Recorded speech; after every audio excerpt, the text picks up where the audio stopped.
Desculpa para não vir. Mora a 100 quilômetros de distância. Meu sogro mora a 750 e veio. Qual a sua opinião?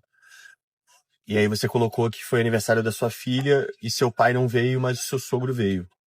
Cara, o erro disso tudo é você querer controlar a natureza das coisas. Você não ama seu pai, você ama o pai que você idealiza. E aí você sofre, sabe? Você não ama seu pai como ele é. Teu pai é assim, cara. Ou ama ele desse jeito, ou não tem o que fazer. Por exemplo, meu tio, meu padrinho, Cláudio, sargento de polícia reformado, tomou um tiro no rosto. Ele é uma referência pra mim, eu amo ele. Todo evento que eu faço, eu chamo ele nunca vem, cara. Mas, filha, eu amo ele do jeito que ele é, eu não amo ele do jeito que eu queria. Eu falo pra ele, porra, tio, eu tenho saudade do senhor. Aparece aqui, o caramba. E eu, porra, meu irmão, quando ele vem, eu entrego como se fosse meu pai, meu irmão.